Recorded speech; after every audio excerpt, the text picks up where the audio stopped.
Welcome back to the EPM podcast. I'm Bob Tuvey, and this is Backstage Pass. Experience is an independent creative events agency based in central London, and like many agencies, there are two sides to the company, creative and production.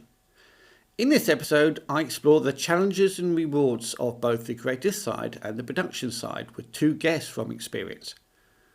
Chris Rhodes is the co-founder and creative director of an agency he has helped build over the last 18 years.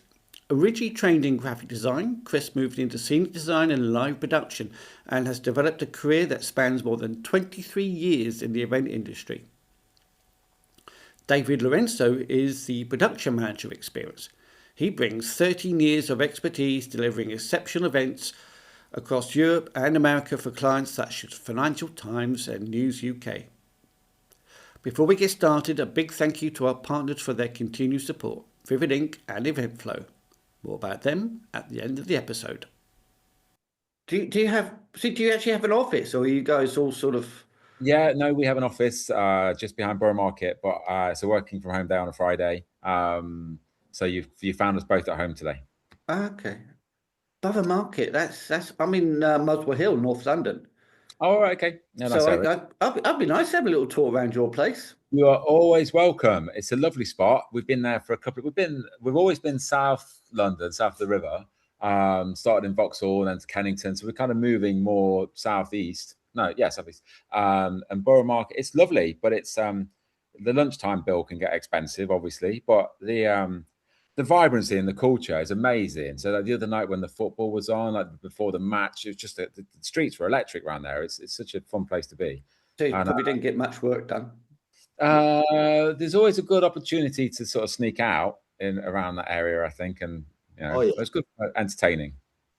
Put it that way. Yeah, I can imagine. Borough Market. None of it's cheap down there, and it's a huge tourist trap. Yeah.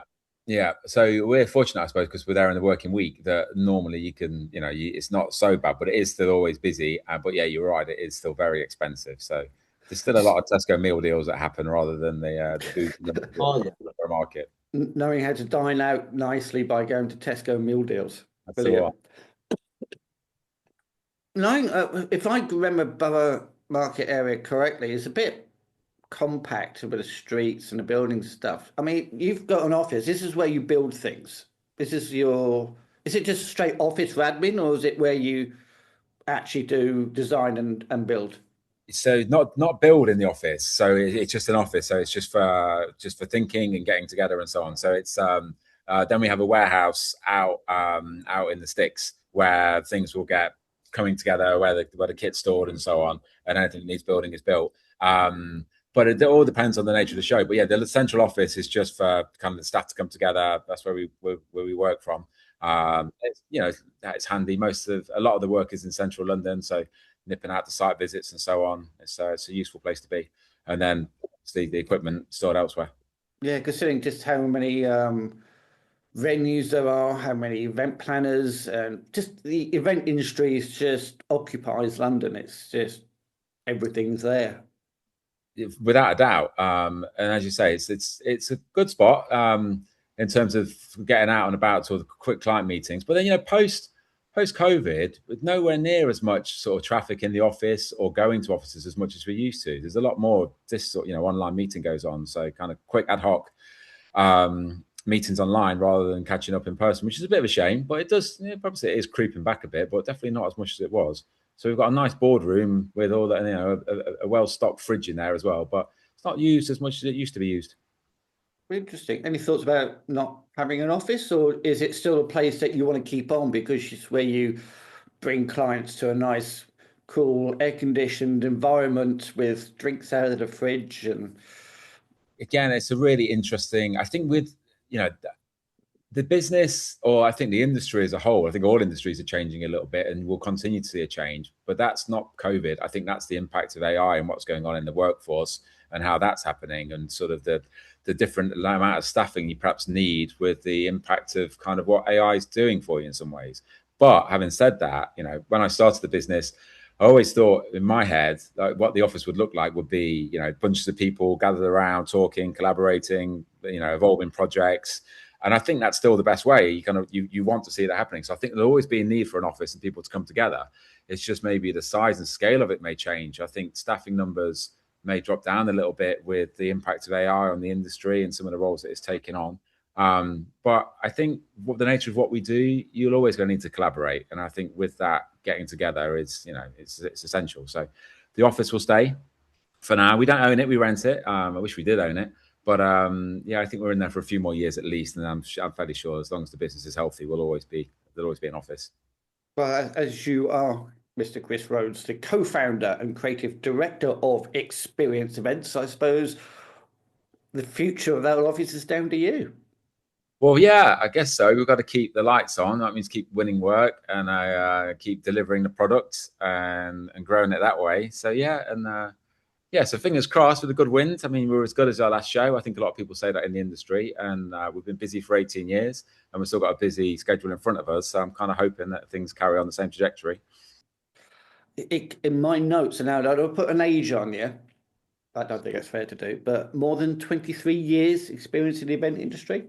For me, yeah, I reckon. So I started when I was straight from university. I went straight into the events industry, and it was always going to be.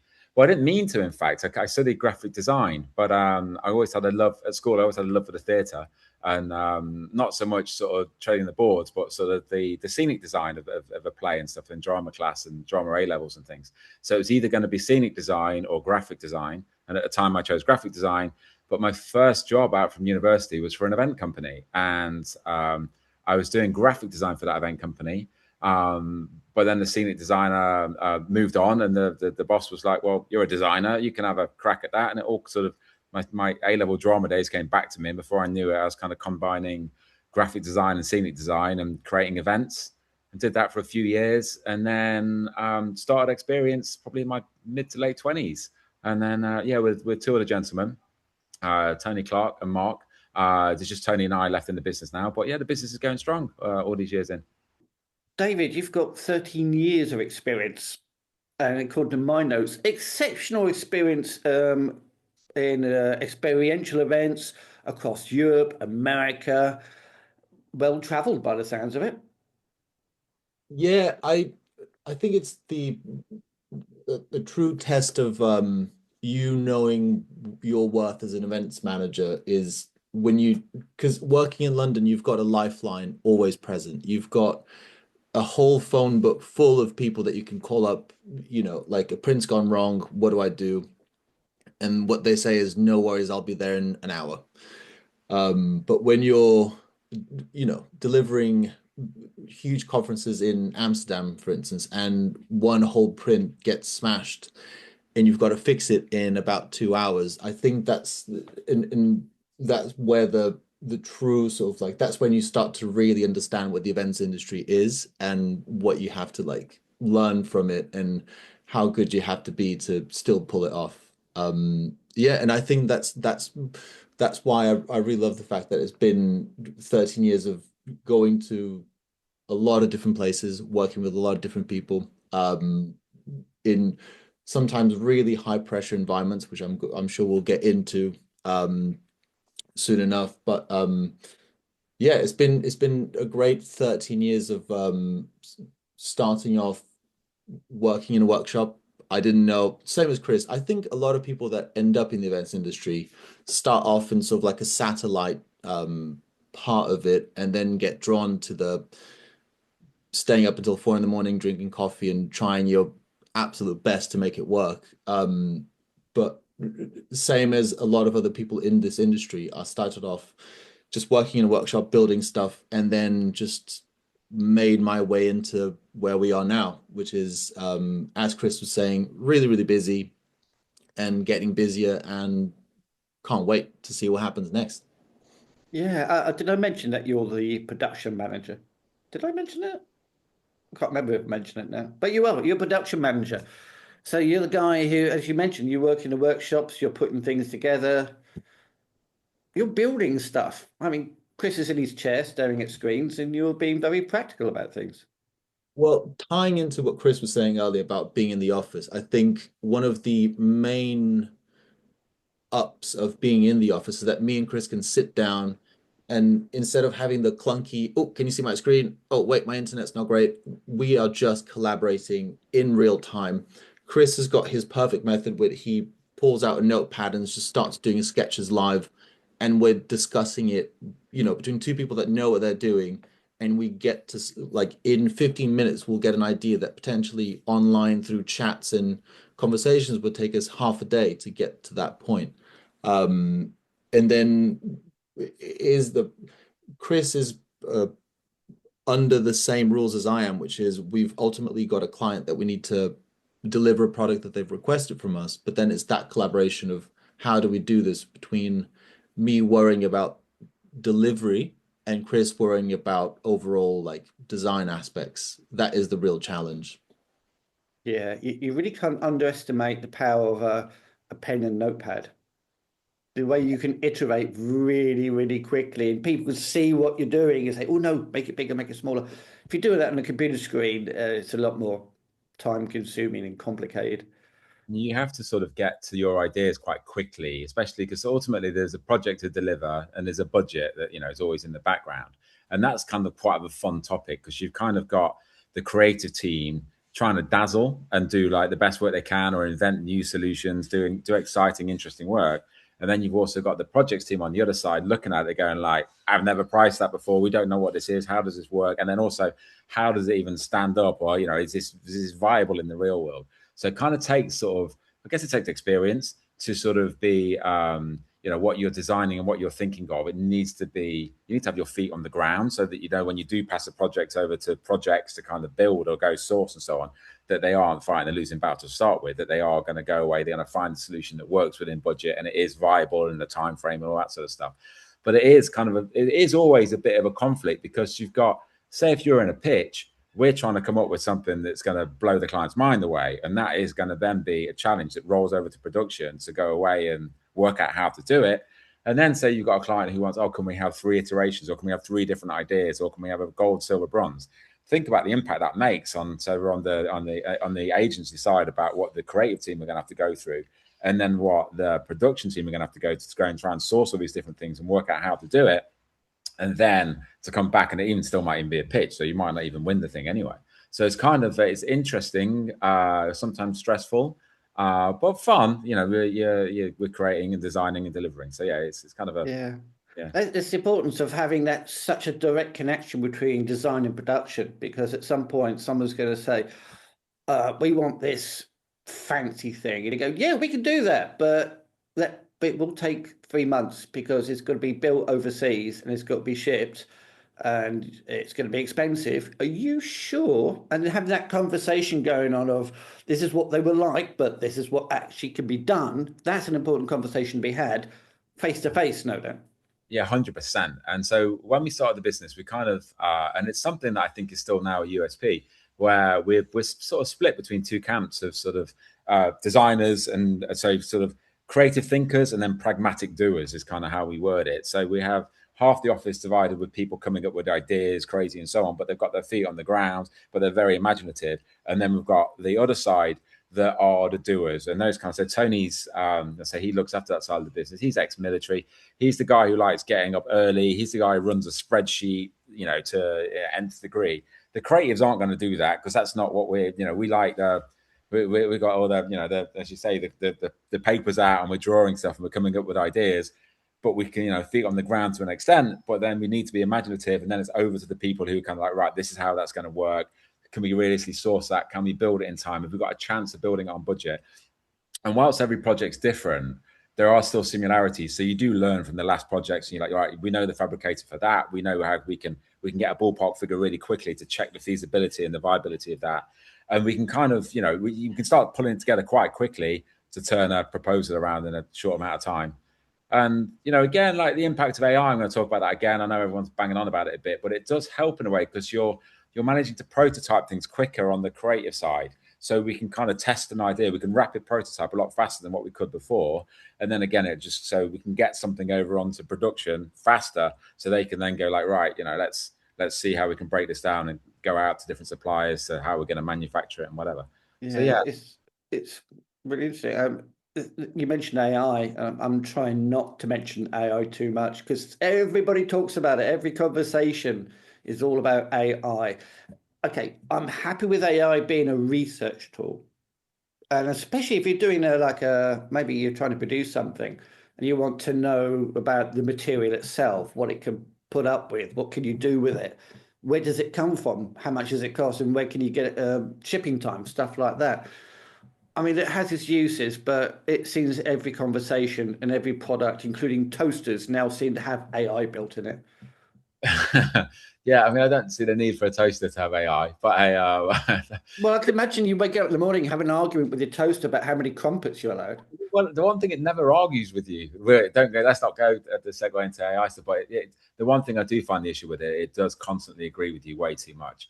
But for the impact on our industry for it, I think it is very, very useful in terms of just doing research quicker. So from all ends of from our sort of process. So for me, I mean, back in the day, like when I first started as a designer, you'd to communicate what an event would look like, you'd need some really specialist skills, and there will be kind of 3D modeling software skills. And that industry of 3D software is really complicated. Like some of those softwares to learn, you'd take years and years and years doing it.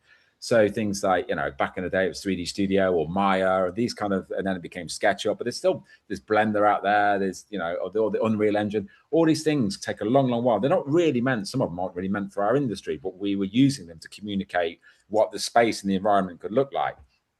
So now that whole role, and to be fair, like those designers who are really good in that software, they're quite technical software. So I think with that, you kind of start borrowing a bit from maybe the production side of the business, where the way your brain's programmed, you're very good with knowledge, but maybe that might have a slight impact and how to manipulate software. But that might sometimes take away from the creative side of what you're getting through.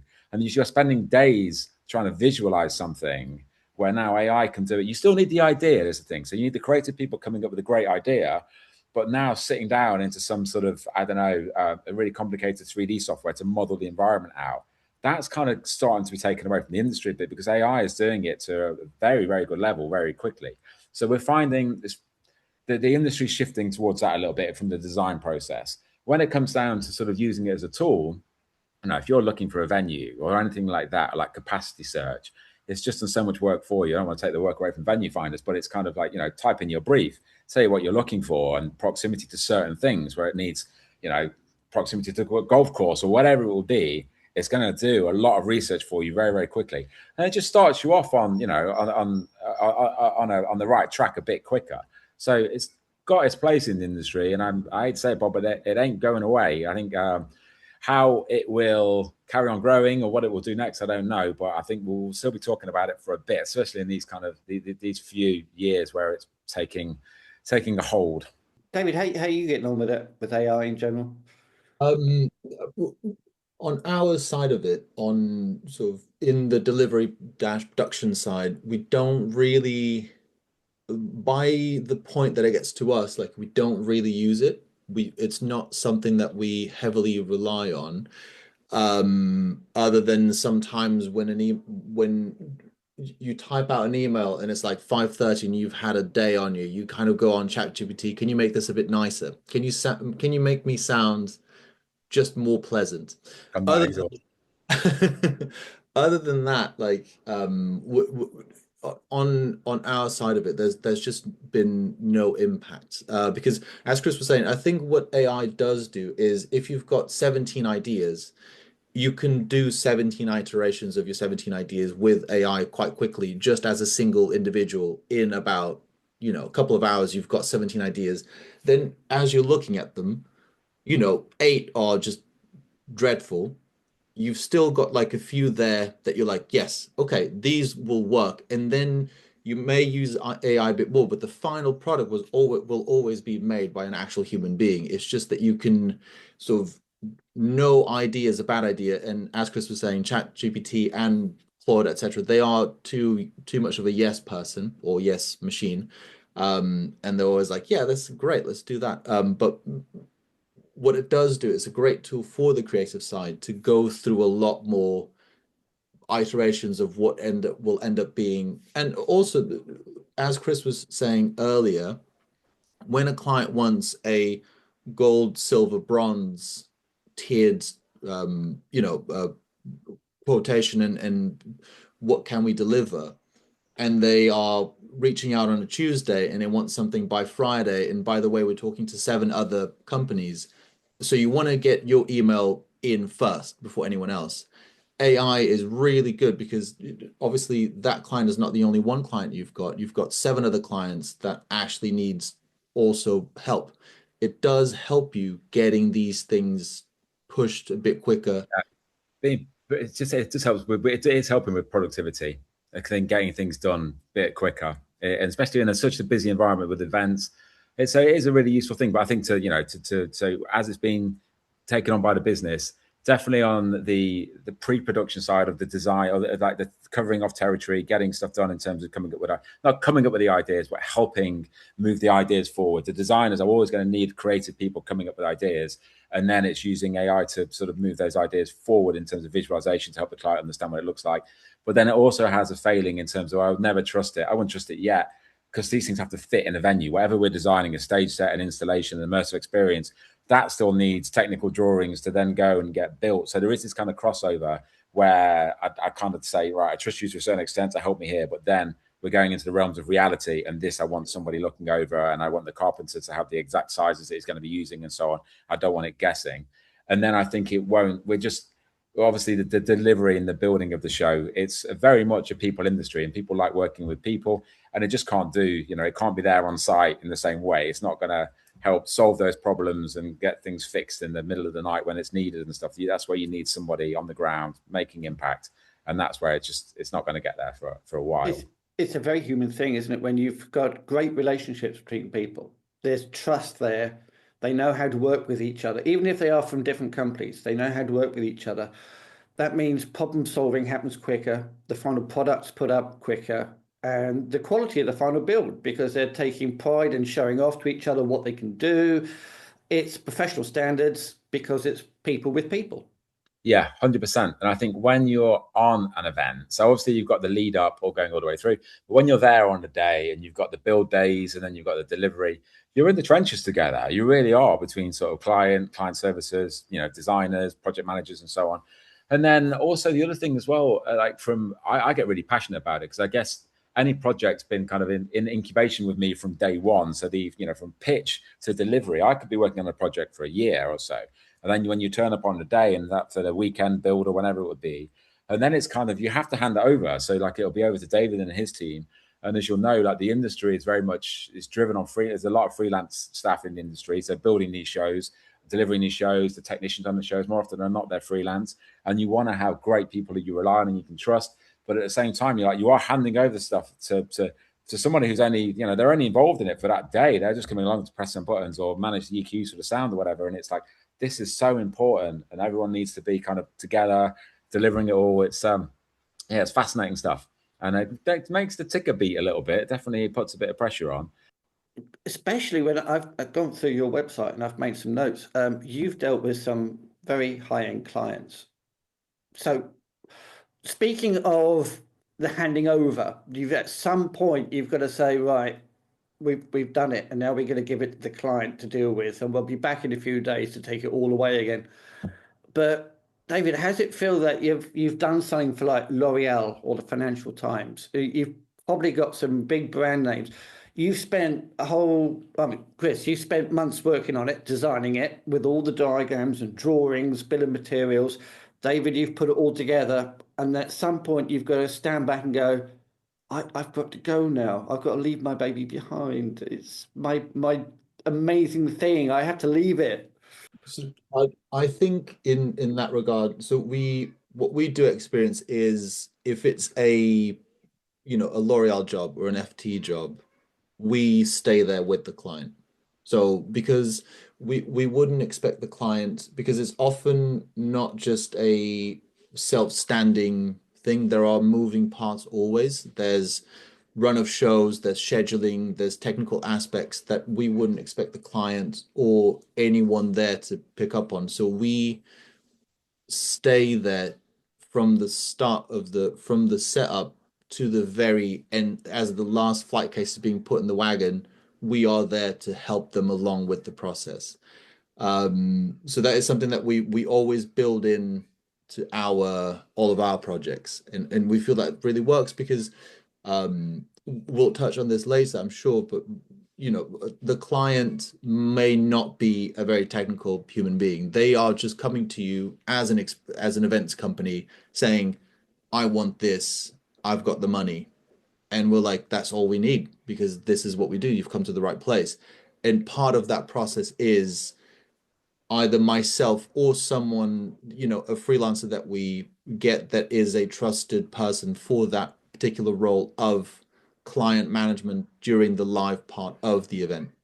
So it is Chris unfortunately has to hand over a lot, but he'll hand over either to myself or someone that we would trust with that side of, because it is a mix of technical management, but also client people management. Yeah. So to be crystal clear, so what would happen is any given project, we'll obviously design it from conception, whether it's coming up with the identity for the event itself. So that's very early on stuff, and then it comes into the ideation of what the event looks like. So that's an award show, a conference, a brand experience, whatever, however it manifests. And then we'll go through getting it all designed and built and so on. And then it gets handed over to production, who then install it, see it all built, manage the technical side of it. So if that's looking after the AV of it or whatever it would be, making sure the audience is happy going through it all. And then the clients there, obviously they've had a lot of input. It's their show and they'll be sitting there but it's over to us to deliver it for them. So the show calling, all that kind of stuff happens. And then everyone's happy, hope the show goes well. There is more often than not, the client gets to go for a drink and raise a glass of fizz. And our team kind of then have to roll up our sleeves and get stuck in again and do the bump out and pack it all away and then put the venue back to exactly how we found it. And then it's back to the warehouse and then back in the office and on to the next one the next day. Yeah. Have you, I think all creators go through this. Have you ever stood back, looked at your amazing creation? It's in the show, it's standing there, the client's about to use it, and you stand there and you go, I'll tell you what we should have done. All the time. There is obviously things like there are some stuff gets cut on the way because of budget or feasibility and stuff. But then quite often when you're seeing it live, you're like, oh, I wish I'd done that, or just missed opportunities. So yeah, that's the thing. Yeah, and also if you had the chance to walk around and see what other people have done, oh, that's an amazing thing they've done. Oh, we could have done that. But then that's nice, the idea, that sort of. I don't know if there's a saying about no such thing's a new idea and the ideas get recycled all the time, but I think things do get reinvented. And I think the creative team are really good at that. So the ideas don't necessarily always come from the events industry. They'll come from all manner of walks of life. So whether it's something they'll see in an art gallery or something they'll experience anywhere else in the world or like from architecture or whatever, we like that. Let's see how we can get that into an event environment and see how we can, borrow from these different worlds and bring it to life in our world. I do like the idea of having that crossover, that sort of fuzzy intersection. I mean, you could be looking at things, and I think the most important question we could have is, I wonder how they did that.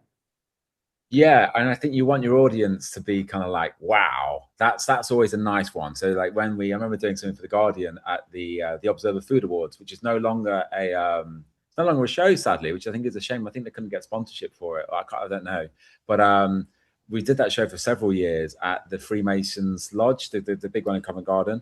And I remember when they've got these giant doors, and when they do come open, like the audience would walk in or they'd sort of flood in. And when they all stop to get their camera out to take a photo of the stage set, and they're all kind of like, wow. And then, that's a nice feeling. And you kind of, they're walking in, they're being surprised by what's been installed in such a short period of time, how it looks different from last year, how it's evolved from the previous year, all that kind of stuff is definitely, I get a buzz from that. Well, I should mention that you guys go through an awful lot of effort to produce for the client.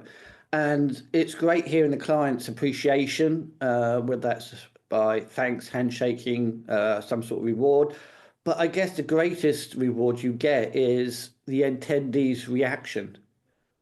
Yeah, that's a big that sort of ROI on events is a really tricky one to measure. And then there are different ways of doing it. And more often than not, our clients sort of look after their own feedback with their audience. So we'll be involved in sort of delivering their product and their projects live in that live environment. But when it comes to the post follow-up, it's kind of back to them a little bit, to like sort of attendee satisfaction and all that kind of stuff.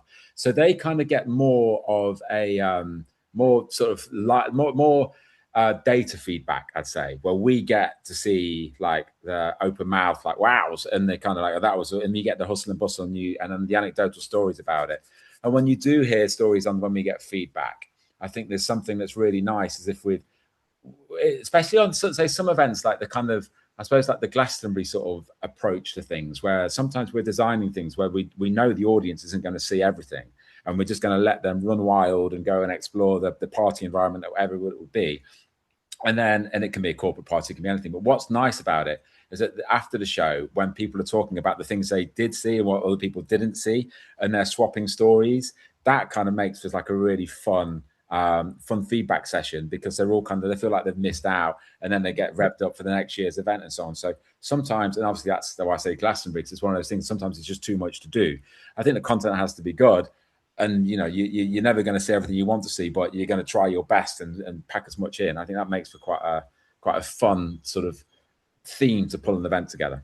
Yeah, David, how do you feel when you just see the audience or the attendees' reaction to something that you've built with your hands, as opposed to something you've designed on a screen? Nothing against you, Chris. I mean, somebody's got to design it, but it's. I think it's slightly different when someone has been creative with their hands, made something, and you get to witness the reactions to it. 100%. I obviously, like, sometimes, as Chris was saying earlier, sometimes during the installation or the sort of, delivery phase, initially we are kind of in the trenches. It's long days, long hours, kind of like we're really grafting there. But I try to remember, or to remind the team, that ultimately we are delivering on a fun, exciting thing that people will enjoy, and that we need to keep our eye on the fact that, like, there are some jobs that you're just there hammering away flats, like no one cares. But we're delivering something that is, like, it might be the best thing someone's seen in a month. They might be super excited, and it might make them really, really happy to be there. So we need to always keep that in mind as we're delivering it, even if we're tired, even if, like, that's just the way it is. But I personally feel like there are some shows, and Chris will know this, like there are some shows that I'm like, we do really cool stuff, you know? Some other shows the budget won't allow it, and we have to go more sort of like what your standard sort of backdrop stage is, which is absolutely fine, and we still take a lot of pride in those. And the pride we take in those is the client saying, "Thank you very much. See you for the next one." That's the best compliment you can get on them. But there are other shows that what we've built is actually really, really cool. And they can't even wrap their heads around how we did it. And it's kind of like magic. And you sort of sit back and you go like, nailed it. So that is a big satisfaction that we do get. And it is easy to forget or to lose sight of it. And I think it's important that we keep reminding ourselves, like, we are delivering on fun, on excitement, on cool projects. So yeah, I do take a lot of pride in it, for sure. And that's what keeps you going, what keeps you doing it.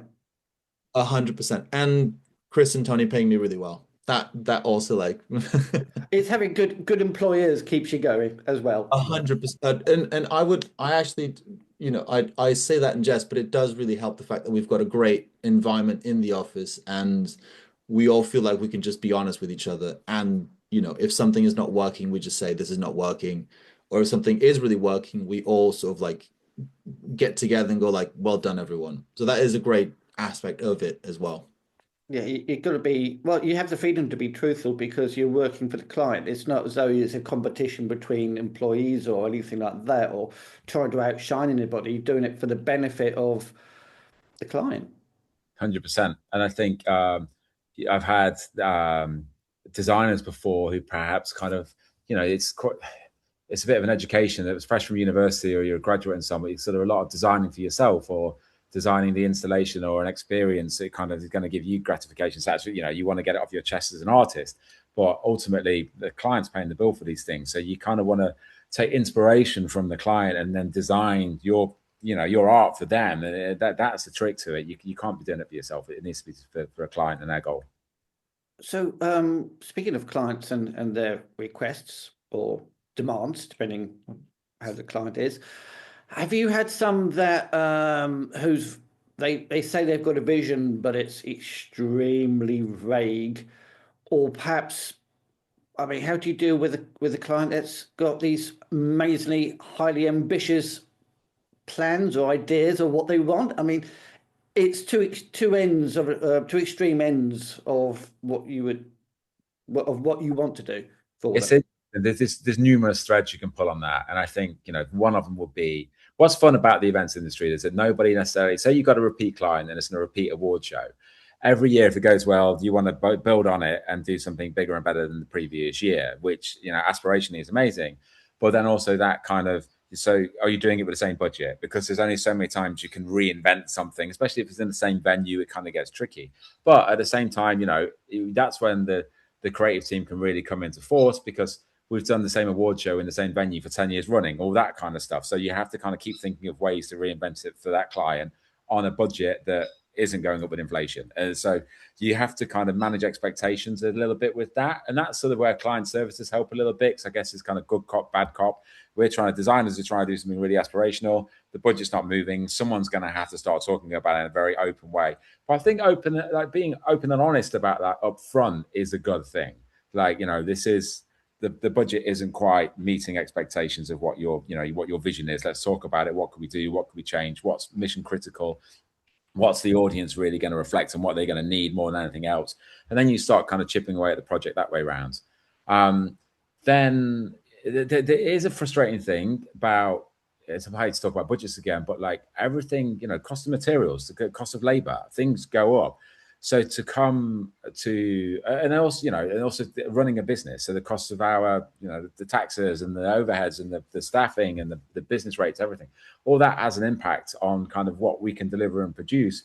So to come with, a small budget and expect grand things is kind of, you have to be kind of realistic.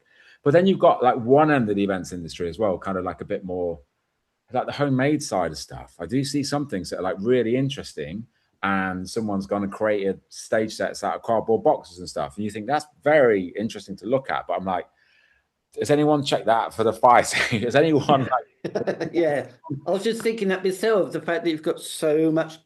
Okay, so I think you can get flame retardant cardboard, but the only trouble is whatever you do to that cardboard to make it safe to use means you can't recycle it. So for sustainability purposes, it's awful. And I think it's just making sure that you get a job done properly. So one thing, I was talking to a fashion house out in America. Well, they're a London-based business, but they're now out in the US. And we were sort of talking about the fit. They're kind of how they are with their audience is very, their fingers on the pulse. They're out in New York and they're out in Miami and they're doing some amazing work. And we are, when you look at the logos in our portfolio and so on, it could come across pretty quickly as being corporate. And the big thing I had to say was like, don't worry about that. The thing that's interesting, the things that we're going to be good at is delivering you a show. We're kind of client sector agnostic. We can work with anybody. Our speciality is making sure that this happens, it looks amazing, and it's safe. And it's going to, nothing's going to fall over. It's not going to set fire, anything like that. It's all kind of, it's done properly. It's a show done properly. Where they were like, but we want it to feel more youthful and more cultural. We want to work with these, these young guys. And that's absolutely fine. But whatever you're doing, it needs to be done professionally. Because we're in a professional environment and you've got a live audience, so don't cut corners on that. I think that's an important thing. Yeah, we're still living through short delivery times and tighter budgets, so I think managing expectations is probably a very important thing to be doing right now. 100%. And again, it just comes down to that sort of honesty and openness about it all. And there's no shame in that, I think. Yeah. We need to balance this next point with some positives, but I have a question. What do you do when it goes wrong? Like if you've sourced something from overseas, for starters, there's the client expectations. If you have to get it made overseas and brought in, there's costs, delivery time. You've got to make sure it's made correctly. But what happens if it doesn't turn up? Who wants this one? Do you want it or do you want me? I can touch on it quickly. I think a big I would say as an events manager, production manager, anything to do with events. Your 90% of your job is to make sure that you've planned ahead to keep this from happening. If you find yourself in the position where the thing that you needed, it being a container being shipped from America back to here, and the container's been unfortunately held up and you're not going to get it for 2 weeks. If you're at that point that you're cutting your time so fine like that, you are asking for you failed to prepare, so you need to prepare to fail. There we Um, go. I knew one of us was going to say that.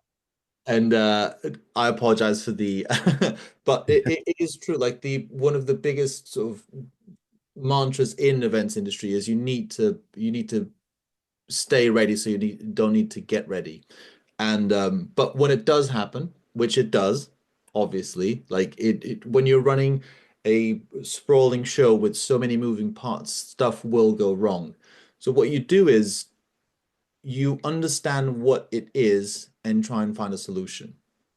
Is what is coming from America a bespoke piece? Like, let's say, for instance, a Formula One car. You're doing a Formula One show, and that car is coming from Las Vegas back here for an exhibition, and it's been held up. What can you do? Can you get a print of the car? Can you get something that is remotely close to what it would have been just to have something there? You have to start sort of like discussing best to worst case solutions to what you need to deal with, and then define a timeline to deliver them. But you cannot go to your client with just what's gone You need, wrong. yeah. You have to come with some solutions, and this is what we think we should be doing instead.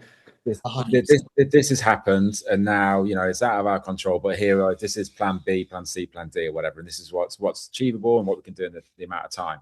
And it's, as David says, like the art of it is to kind of have everything all scheduled out in such a way, in such an order that you're way in advance of anything. The problems on the horizon before it kind of lands on your door the next day.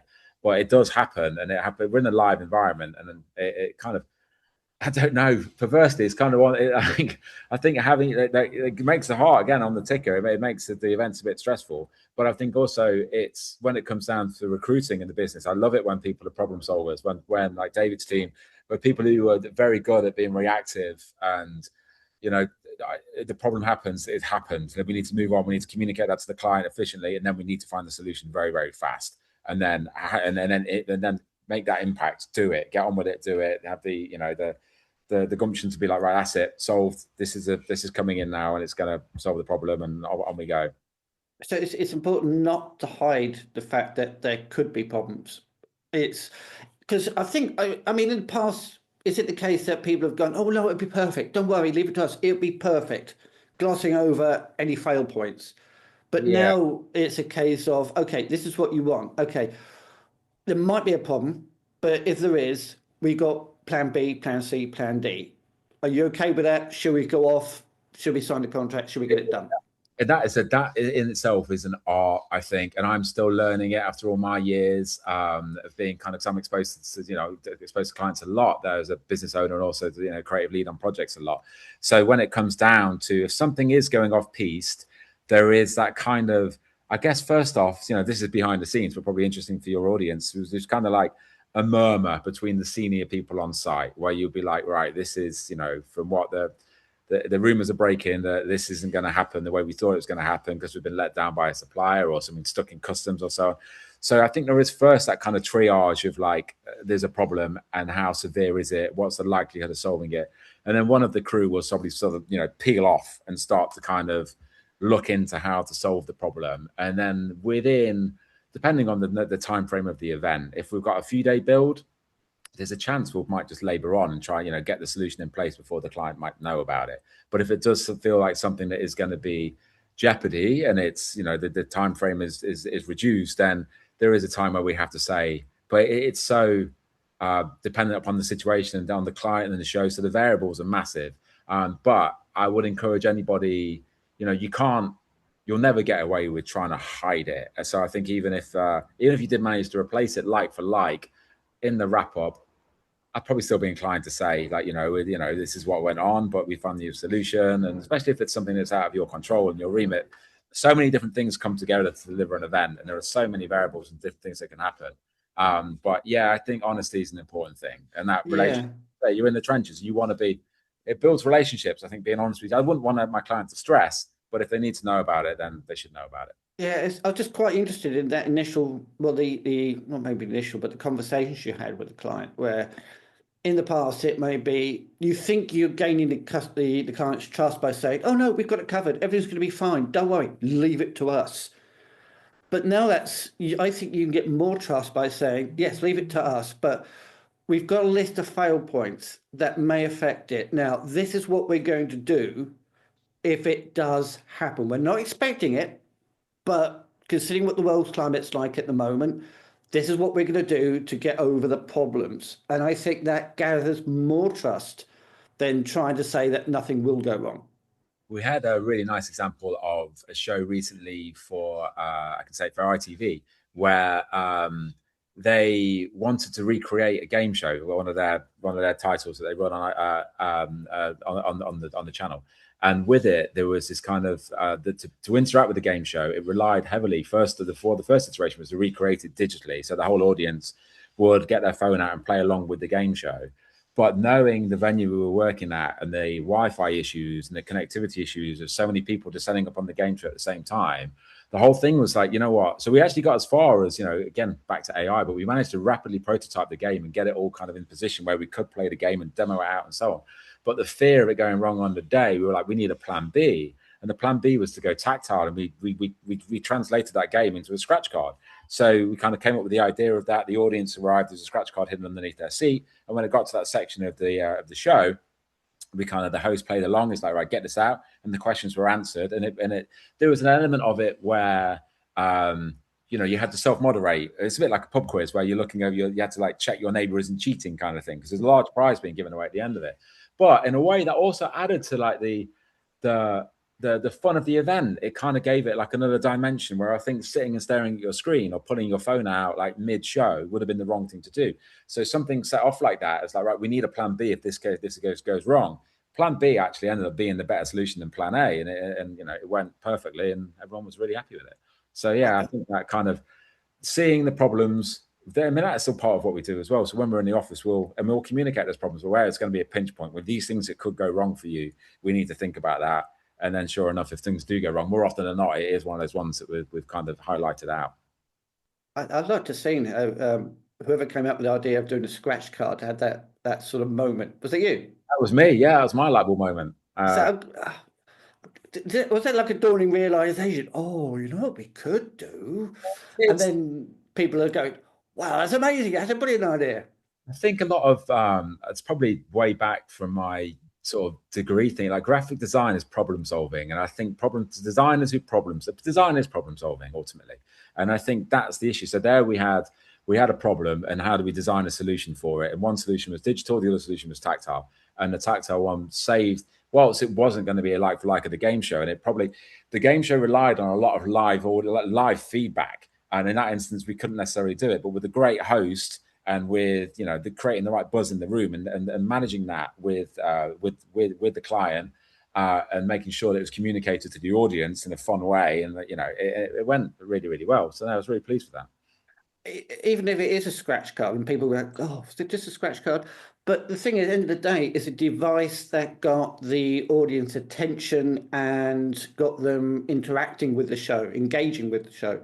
So it is a printed thing that you rub stuff off or scratch stuff off, but it got the audience interacting and it made it interesting for them. So a simple thing worked better than a very complicated IT thing.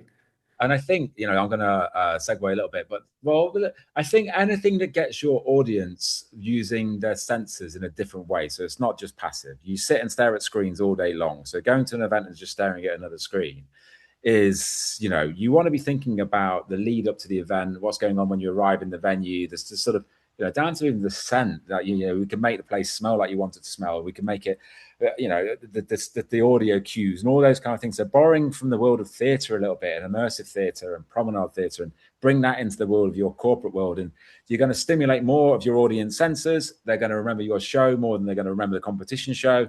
and they're going to walk away talking about all the different things they experienced rather than just sat staring at a screen in a conference hall. In that situation, when you're engaging people's senses, is that, I would say, when you're comparing against a screen like a tablet or phone, and you've got a tactile environment, I should think the tactile environment is the word easier is not right, but it's easier to innovate and get people's attention easier than it is to try and innovate on a digital device, because digital devices have been innovating for years and we're running out of ideas. I think yes and no. I think you can still do some amazing. It depends on the project and who it is and what your problem you're trying to solve. I think there is a world for digital in doing some really. I mean, the scale of it is just fantastic. So if you want to do an event that is nationwide or has a reach to touch everybody and for them to kind of get involved in it, then you're going to need to sort of lean into a digital solution. But I think if you're at an event and you have a smaller audience right in front of you, to do something tactile that they physically go through, experience, touch, play with, or whatever, engage with, is fun. And it's just sort of, you get definitely going to be more involved in it. So I think it's good to have those tools in your arsenal, whether it's digital or tactile. It's just making sure you choose the right one for your audience at the time. If you've got a small audience number, I'd definitely probably make sure tactile's on your radar to do something that they can experience physically. I think you were nodding there, David. Have you got something you want to add? Well, I think also it's about people taking something home with them, or taking this sort of like, because nowadays you wouldn't expect to have a scratch card at an event, and that sort of like immediate approach for an event, because it's all, as Chris was saying, it's also digital. It's also like staring at screens, like having more of a connection with what you're doing is what we, because as people who do events, we do have a say in where the industry goes, because we essentially can drive it in our own events, and then that can inspire other events managers and so on and so forth. So it can do a little cascades effect. So I think personally, the ones that I cherish the most are the ones that have like a really fun MC guiding the night. Obviously, like having a show with all massive LED walls, projection mapping, all of that is very exciting from a technical point of view. But having that element where like you're really connecting to people is also a huge drive in what I get a lot of satisfaction from. I love the idea of having memento of the occasion. So even if it's a scratch card that you've used, you're going to take that home with you and go. So if you could show it to friends and people, you can say, look, I was at this ITV event. It's brilliant. We did scratch cards. Here, look. And it forever on, that's now associated with what you did. And that brand, in this case, ITV, is going to be stuck in their brains because of it. I think there's that sort of, I don't do throwaway stuff, because it's not as in I do mean throwaway sustainability wise, but in the idea in terms of throwaway. We were doing some work for a large corporate out in Cannes for the Cannes Lions event. And we were looking into some ideas for giveaways. And it's hard to know what you don't want to do is just do something flippant. I think you want something that underpins your message. And I think that comes the same for any kind of, if you are going to give away swag, don't give away a stress ball. Give away something that's going to promote your brand, or do something that's kind of interesting but keepable. And sorry, go on, Bobby. I can see you. It just reminds me, over the years of attending trade shows, I've got socks, sunglasses, which just I don't. Socks are kind of practical, I suppose, but only the ones that are not branded with the company name on them, because I don't want to walk around displaying company names. I don't even do it on T-shirts. But the things I do find practical are notebooks. Yeah, notebooks is a good one. And before I've got desk drawers full of them from events and so on. I think also like situational stuff. So again, I was joking about it this year, but obviously the heat wave going on to Cannes Lions just passed. But the people who've went for, owning beach hats or beach towels, things like that. You can kind of like, because you need it there and then. And I'm happy to take it. I'm happy to pick it up and walk along. I've got my bag full of swag, but now I've actually got something that I need. I need in my life and I want, and it's going to give me a positive. I'm going to remember you for it because you did me a favor when I needed it most in the baking hot sunshine. I wanted to go have a splash in the sea, and now I've got a towel to wrap up it. So it's kind of enforcing those positive interactions and stuff, which can be done with a bit of thought. But a lot of people just resort to going online and finding like a swag catalog and be like, let's give them a USB, and it's like, come on. Well, it's like having this coffee. The coffee sippy cup. It's like something you would give a child, and I'm probably insulting a whole bunch of people in one go here now. But having it with your company name on it and it's for moving your coffee around, people have probably got a cupboard full of those, or they get them free from the coffee joint that you've gone to get a coffee because that's what it comes with. So I think what you're saying is something that's intentionally useful that's going to trigger that memory every time you look at it. That association has been built. I think that runs through not only in what I'd like to say about how we work as a business. It's not just about that as swag of what you take away. I think it's every part of your event should build your event as a brand, as something that your event grows. And with that, it needs to be done with purpose. It needs to be meaningful. Don't just do something that's throwaway.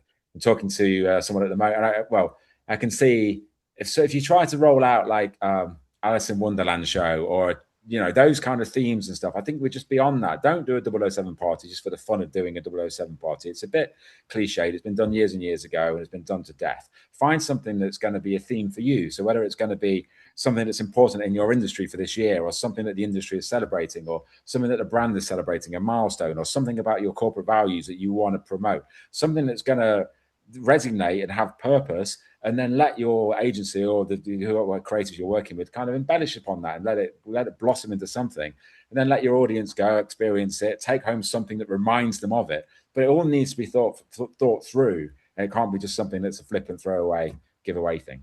I think there's a severe reduction in the amount of freebies that people get from shows now. Because of sustainability, because of budgets, initial costs, and also maybe, as you're hinting at, a lack of imagination. It's USB sticks, socks, coffee cups. Yeah, it's things that people go, yeah, thanks, I'll add that to my collection. Yeah. So just think a bit harder, or ask someone else to help you with it. If you can't think of an idea, then engage with an agency like Experience, and then ask those questions. I want something that my audience is going to remember me by, and I'm afraid to say, memory stick isn't going to be it. Okay, with that in mind, then, what is the best freebie you've ever had from a show? Because obviously you're building shows and you're building exhibition stuff, but you've also been to shows because of the industry that you're in. You see, not just to spy on other people, but to see what's going on and get information, meet people. But somewhere along the line, someone's given you a freebie. Now, either you've gone, oh, this is a great idea, I'll keep this, or no, I'll just put that in the bag for the charity shop. Yeah. And we've probably got both different stories. And so more often than not, you got to remember that when we're we tend to don't go to as many events as we should because we're all too busy working on them. And then when you are there, you're like, I'm sick of seeing this building and I can do it like I want to escape because I've been there for so much. So when you do get a chance, and you're right, it's really nice. I think from the creative aspect, I love going to some of the shows and seeing what, especially through Europe, when you go to, as I say, the ice show out in Barcelona, I think is amazing for what they do in terms of their industry and looking at all the exhibition builds. So it's just mind blowing out there. So I love walking through there. When it comes down to giveaways and my favorite bit of swag, I think it has to be things that are done with, again, like going to say something with purpose. It probably would be like a baseball cap or somewhere where it's super sunny, somewhere where I actually need, or even sun cream. I remember, again, back to Cannes, having some sun cream or after sun. I think someone gave me a little packet of like after sun one end and sun cream the other, and it had a clever message about something all 360 or whatever. And I was like, that's smart. You're communicating your message, and it's something that's useful for me. I'll take that. And it's demonstrating care for the attendees, which is interesting. Yeah. So what about you, Dave? What's the best bit? Oh, indeed, the worst bit of swag you've ever received? I think the worst is always like the stress ball, the USB stick, a random pen that doesn't quite pen anymore after a week. Yeah, I've But got loads of those. exactly. I think the best one I've ever gotten is I'm embarrassed to say as a production manager, but it was a yardstick, a foldable yardstick. And I really loved it because A, it did its job really well, and B, had the branding just enough that I could see who gave it to me, which I believe a was either Festool. I can't remember exactly who it was, um, but it was useful and it wasn't too obtrusive in the sense that like it wasn't screaming brand at me, but it was there, and I really loved it because it's something that I could just keep on using and using and using until ultimately it got stolen from me on site, which happens a lot. And to everyone listening to me, stop doing that. You have my yardstick, return it. Well, I've bought another one since. But I think in terms of swag, it's the messaging, but also is it as Chris had with with the full 360, had both in the same package, like it has to serve both purposes. People have to, because you get given so many things, like it, and in life as well, like as a brand, like there's so many other brands competing for what you want, which is people's attention. You have to be very purposeful and not take too long to get your message across. And once the message hits, it lands and they get it, which is really, really difficult. And that's why I'm not jealous of what Chris does for a living. So the best, so the worst bit, I think I have to agree, it's the coffee sippy cups and the USB sticks. I'm still not sure about socks because sometimes they could be really useful, but not the branded ones. I've got a pair. I think I've got three. That's got gardening all over it for something. I can't remember the brand. Yeah, but The like I was going to interject there quickly. I'm a cyclist, and then but when I go do with like those guys who really get into their cycling gear, they love a nice little sock, but you probably want to be discreet with. So, but it depends where you are. So if you're promoting, the Surrey 100 cycle ride, you're sponsoring that cycle socks, wicked. Do a little discreet logo and a snappy pattern, and you're going to probably have something that lives in your sock drawer forever and ever, and they'll come out at the weekends. But if you're at somewhere, you're doing a corporate conference and everyone's in a suit and you're rolling out some stripy Where's Wally style job, then you've got the wrong idea. Yeah, or possibly a very insulting pair of socks that everybody ends up seeing because you're sitting on a panel session and you're sitting down, your trousers are rolled up Yeah, a bit. there you go. The best item I ever got, it was from International Confex this year. It's a five, I think it's a mate, I can't remember now. It's 5 meters tape measure, builder's style, big chunky, Yeah. wide tape, absolutely brilliant. You'll use it. There you go. That's how it's having purpose. Yeah, that's exactly sort of And to not even a sales pitch. Just this is who we are. This is what we do. Would you like one of these? Oh, it's a big chunky tape measure. Yeah, perfect. I want one of those. I've got who stuff to do at home. and then what was the brand? Because I want to be like, we're measuring success or something like that. And then you get like something that's pointing to that. And then I don't know, as long as you walked away and you're using it and you remember who gave it to you, then it's done a good job. Well, it's the fact that I've mentioned it again. There you go. It makes it work, doesn't it? I can't remember offhand who the brand was. I've got it sitting on the shelf or in a drawer somewhere, but I know where it is. I knew where I got it from. I just can't remember the brand. But yeah, it would have been a bit cheesy to say we're measuring your success. Here, have this. Yep, Yeah, agree. you could be a bit more than that. I was off the cuff there. You got to give it a bit more time. Yeah, yeah. I don't know, but I'm always keen for notebooks. I've got a growing pile of them. I just love them. I think it's the power of an empty notebook. You could do anything with it. I'm sure, Chris, as a creative, you can see what an empty notebook, the promise it brings. From a creative perspective, and then other people, anyone listening to this who's also creative or an artist in their way, there is a fear of especially a nice notebook. If you buy yourself, like you spend £20 on a Moleskine, like blank, perfect cartridge paper sketchbook, because you want your sketchbook as a creator, you want your sketchbooks to be perfect, and they're often not because you have to make mistakes along the way, and some of those drawings don't work out or the doodles don't work out. But there is a pressure as a creative of starting, pressure of starting a brand new sketchbook, I'd say, But then you just have to get over it and realize that it's there for getting ideas down and enjoy it. Well, I feel the same thing. I've got these really lovely looking notebooks, but I daren't use them because that will spoil them if I got it wrong on the first page. There you go. Anyway, listen, let's finish up with something.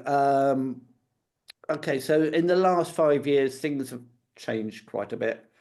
I think I know everybody's still talking about it because I don't think we've come out of it that well still. I think we're still getting over it, and that's obviously the COVID lockdowns. We've had Brexit and all sorts of weird and wonderful things happening over the last 5 years. Is there anything particular that both of you have sort of seen that has changed?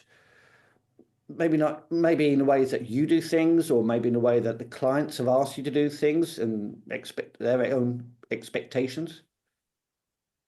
Yeah, there's probably several different parts of that that we all feel in our own life, but also trickles onto the event industry as a whole. So, the price at the pump being affected by whatever's going on in the world. And then there's obviously it does trickle down to business as well. So the cost of materials, they're going up. I mentioned it earlier on, but so when it comes to fabrication and so on, that's definitely a factor in things that we have to keep in mind. So your bang for buck just doesn't go as far as it used to. I'd say that quite comfortably. I think the industry has also become, since I've had the business, and we're going back longer, I think it's become a very trendy, and you can see that the amount of spending that goes on in the live events industry. I think people want to connect, and that will never stop. But I think with that, the marketplace has grown a lot. So there's a lot more agencies out there delivering work now, which is no bad thing. But it'll be interesting to see how the industry evolves, whether you get more specialists in different sectors. I think we evolved being kind of more audience focused and less necessary about a sector. But at the same time now, I think that is tricky for me in some ways to talk to, where before when we first started, I think we could just be in any sector because it was all about putting on a show, where now perhaps it's becoming a bit more niche. So it's kind of an interesting of how agencies will evolve to kind of, if you do get specialisms in different areas. I think audiences are in for a treat. I think everybody now, and that's an interesting thing as well, because it's a very different type of experience from something, say, people will go to the Harry Potter world and be like, this is an amazing experience. And sure enough, it is, because there's millions and billions of pounds behind it because of the Harry Potter franchise and so on. So the expectations of what an experience can look like and feel like as an immersive kind of walkthrough or whatever it would be is one thing. And then when you come to pull something off, a short-lived weekend, there is very big differences between that kind of experience and a temporary experience. So I think we are trying to deliver a lot with not very much quite frequently. But I think audience will always benefit from it because I think people are trying best. Well, with a good agency behind the client, an audience will benefit from it. So I think it's a really interesting time. And yeah, we're excited to see what the world throws at us next. Yeah. How about you, David? I feel like anecdotally, a big part of what's been recently happening with Brexit and how it's affected operations was we were last year, Chris remembers this, we were in Barcelona delivering a job, and there were just before I think we had 18 trucks coming over to set up our kit. Just as it was setting off, there was then a rumor that there was going to be a strike in Calais, which, whereas before Brexit, they can strike until the cows come home. It wouldn't have mattered to us one bit. But now, if they strike, nothing happens. Like that's the end of that. Thankfully, again, we had prepared for that, so they were very ahead of the queue. They set off very, very early, so they were ahead of the queue, and they just about got past before the strike hit. And then as we were there, we started listening, hearing from other people there that all their trucks were stuck in Calais. And we just sort of like sweat from our brow and just said, God, we didn't get it caught in that. But that's a big part of what the industry is going through right now, because obviously events, we do a lot in the UK, but also we are an international agency. We do a lot around the world, and it does add a few steps of unnecessary red tape that we have to cut through. There's a few more rings in the sort of like chain link of what we need to sort through to deliver a successful job. But as Chris was saying, like we will always roll with it. We'll always find a way. That's we have not been put in a position yet where we can't do something. There's always a way when there's a will. And yeah, I'm excited to see what they come up with next, just to make it more fun, because it can never be easy, can it? Yeah, it's either you look forward to the challenges or you don't. But if you do look forward, then you're helping your clients and you're going to succeed. Yeah, I think It's that's what the attitude, isn't it? It's that positive attitude that no way, we'll sort it, we'll find a way. I think in the industry as a whole, isn't there? There's something about, I mean, for me, way back when, it's probably that love of drama that kept me, not necessarily, as I say, like it's a generic term, but putting on a show, the buzz you get from it, but with it, like there is adrenaline involved in solving those problems. It'll be all right in the night. The curtain's going up. It's going to happen. Like if you don't like that, this industry is probably not going to be for you, because it's going to throw a few curveballs at you every now and again, and you have to get that show done and delivered. Yeah, for that 9 times out of 10, everything goes well. But those are the ones that keep you going when that one time it doesn't. And I think it's the experience to how to react when it does start going off piste. And you learn that from practice of getting the shows right for the 9 out of 10. Brilliant. Right, I think we'll leave it there, gents. All right. Well, thanks. Covered it all.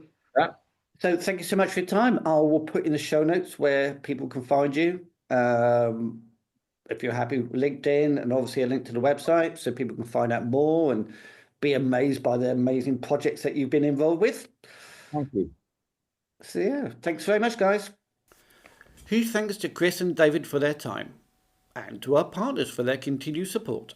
Vividink, PR and social media marketing specialists for the event industry, and Eventflow, the secret weapon for event teams who've had it with PDF exhibitor manuals. Links to our partners are in the description. Before I finish, I have one favour to ask. Please consider becoming a subscriber and liking this episode. Not only will you get notifications, but it helps me to know which episodes you like, and having your feedback means a lot. That's it for this episode. Thanks for listening.